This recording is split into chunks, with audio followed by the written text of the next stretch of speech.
Good morning everyone, happy Sunday. তো সানডেটা happy বলবো না কি বলবো বলতে পারছি না।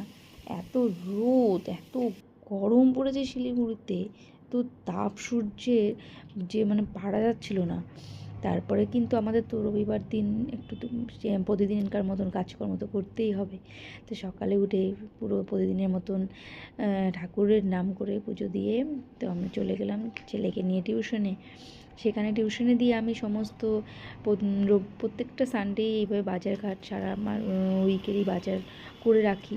তো মাছ মাটন, তারপরে সবজি সমস্ত কিছু কিনে তারপরে আমি একটু এত গরম পড়েছে, রোদ মানে বললাম যে একটু আখের রস সামনে দিকে, বললাম যে না একটু আখের রস খেয়ে নিই। তো আখের রসটা খেয়ে একটু ঠান্ডা হয়ে ছেলেকে নিয়ে বাড়ি আসলাম।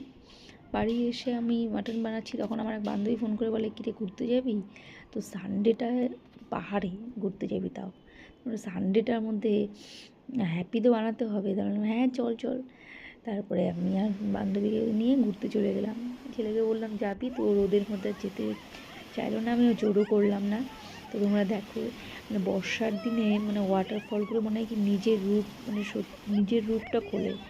সাদা ধবধবে দুধের মতন জল, ঠান্ডা জল, মানে সমস্ত ক্লান্তি আমাদের ঘুচে গেছে। তারপর সেখান থেকে আমরা কার্শিয়াংয়ে গিদ্দা পাহাড় গেলাম। গিদ্দা পাহাড় তো ভিউ তো জাস্ট অমায়িক, মনে হচ্ছে স্বর্গ। মানে ও এত কুয়াশা ফগ, এত সুন্দর লাগছে জায়গাটা। ওখান থেকে আমাদের আসার ইচ্ছে ছিল না, কিন্তু মানে তখনই যা ঝমঝম করে বৃষ্টি নামলো, সবাই আমরা চলে আসলাম। এইভাবে আমাদের সানডেটা উপভোগ করলাম।